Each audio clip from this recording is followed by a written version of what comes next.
현안 얘기를 좀 해봐야 될 것 같은데, 네. 뭐 가장 핫 이슈는 아무래도 한동훈, 윤석열 대통령 한동훈 비대위원장의 갈등설인데 오늘 공교롭게 두 사람이 서천에 화재가 발생했었거든요. 네. 근데 그 서천에 화재 발생한 현장에 동행을 했습니다. 네. 두 사람의 만남이 이제 언론사의 카메라에 포착이 됐고 보도가 됐는데 네. 일단 첫 번째로 묻고 싶은 것은 네. 과연 이 두 사람의 갈등이 뭐 소위 일부에서는 약속 대련이다 이런 얘기가 있잖아요. 네. 또 일부에서는 아니다. 이거는 정말 갈등이 생긴 거다. 네. 이렇게 주장을 하는데 김문수 특보는 어떤 곳이 더 방점을 두고 계세요? 처음부터 약속 대련인 것 같다고 제가 페이북에도 그랬어요? 지난주인가 미리 올렸습니다. 왜 그렇게 이거 생각하세요? 속지 말자.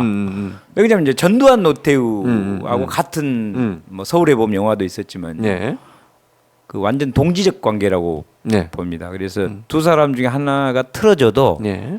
정권 유지가 안 될 정도로 서로 비밀도 많고 네. 아는 것도 많을 것으로 봐서 아마 그게 깨지면 어차피 내가 죽는다 뭐 이런 상황으로 저는 좀 둘 관계를 그렇게 처음부터 좀 보기는 봤었거든요. 네. 그래서 노태우가 6.29 선언을 할 때 뻔히 그랬을 거 아닙니까? 이게 전두환하고 상의를 했겠죠. 네. 이거 하면 좀 받아줘.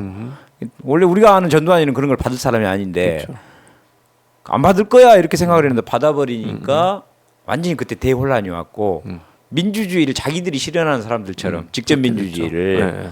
이렇게 되면서 우리 야권은 분열되고 혼란이 와서 그때 졌지 않습니까? 네. 저는 똑같은 그런 저기 있네요. 저기 이제 올린 거죠? 네네. 네. 제가 하루 전에 올렸나? 어쨌든 일일? 네네. 그래서 제가 네, 똑같이 6.29 선언 하듯이 분명히 무슨 쇼를 할 거다. 이렇게 속지 말자고 했는데 아마 저 말이 더 맞지 않을까 이렇게 생각하고 있어요. 네, 그렇군요. 자, 그러면 지금 이제 사천의 현장 나중에 이제 저희도 사진 보여드릴 텐데 네. 현장을 방문했다고 하는 것이 봉합의 수준으로 가고 있다 이렇게 보고 계시는 거예요? 뭐 그런 것 같습니다. 원래 이제 영화도 그렇고 이게 이제 클라이막스로 거의 파산 지경 직전에 봉합을 해야 이게 그런 쇼 그 드라마 효과가 커지니까 뭐 거의 막 서로 뭐 사퇴하라 막 싸우는 것처럼 하지만 결국 이제 저런 식으로 봉합 쇼를 했지 않나.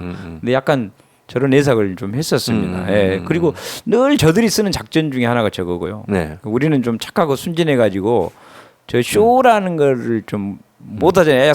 야, 속 보이는 짓을 어떻게 하냐 그러고 안 하는데 저들은 저런 행동을 잘하더라고요. 그래서 저렇게 할 줄 알았습니다. 예. 지금 저 속지 장면이요.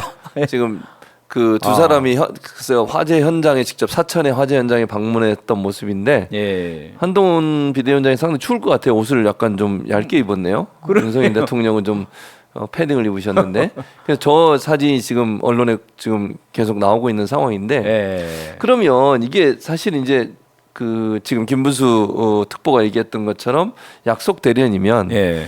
이걸 뭘 얻기 위해서 어떻게 약속 대련을 한 건가?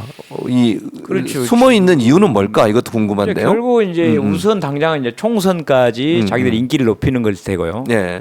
그다음에 지금 이제 가장 위험한 게 어쨌든 김건희 특검이라고 봅니다. 그렇죠. 예. 그래서 무조건 또 한동훈은 윤석열 하라는 대로 하는 사람이 아니니까 그 자기 저 국민의 뜻에 따라서 윤석열을 또 말 안 듣고도 할 사람이니까 하면서 이제 한동훈의 인기를 높이면서 그러면 이제 국민의힘 당의 인기도 같이 올라가면서 뭐 총선을 가려고 할 텐데 김건희를 사과 수준에서 이제 계속 이제 제안을 하고 한동훈이 그래도 해야 된다 그러면 또 윤석열은 야 뭐 네가 뭔디 내 부인을 뭐 이렇게 이 나쁜 놈 막 이렇게 좀 싸우는 모양새를 하면서 정말 위기 상황까지 가는데 극적으로 이제 김건희 나타나서 눈물 흘리면서 사과를 한다. 사과를 하고 대신 이제 특검은 좀 안 하고 사과로 일단락 지으려고 저거를 하고 있지 않을까. 그러니까 김문수 특보가 예측한데 예.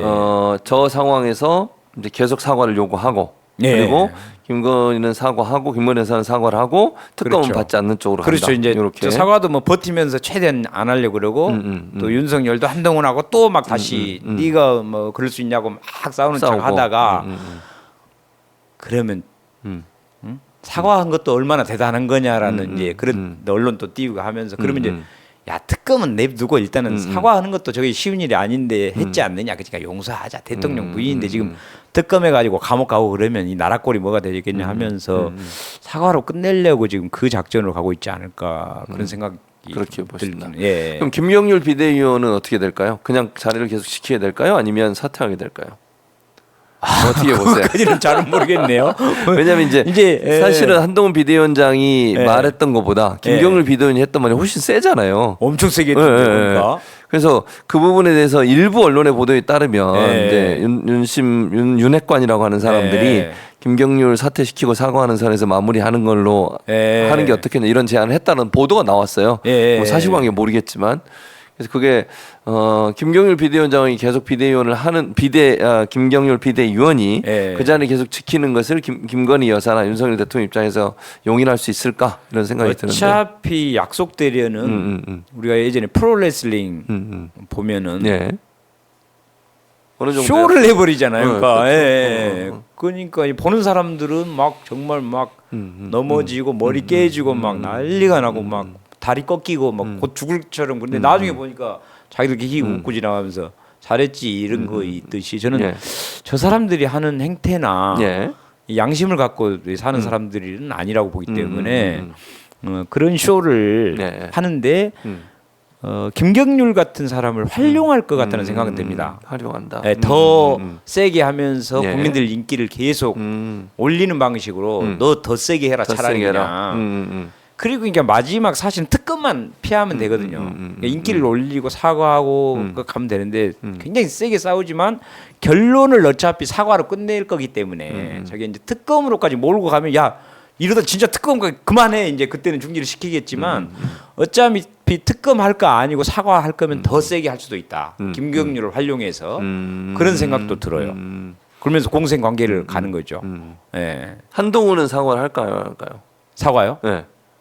할 수도 있죠. 할 수도 있다. 예. 대통령에게. 그러니까 김건희를 특검으로만 안 가면 되는 거예요. 그것만 막으면 된다. 그러니까 특검만 안 가면 모든 쇼가 가능한 거죠. 그러니까 김경률은 더 세게 욕을 해도 되고, 민주당보다 더 세게 네가 차라리 비판을 해버려라. 뭐 진보당이나 정의당보다 더 세게 네가 해라 이렇게 가고 또 뭐 윤석열 한동훈은 둘이 엄청 막 이럴 수 있냐고 막 싸우고. 그리고 결국은 이제 사과를 하고 극적으로 나서 사과하고 이걸로 이제 모든 걸 끝냅시다. 그리고 특검만 안 하면 된다 이거죠. 특검만 하면 된다. 목적은. 그래서 특검만 안 하기 위한 모든 쇼를 할 거다. 그렇게 생각은 들어요. 알겠습니다. 좀 지켜봐야 될 것 같고요.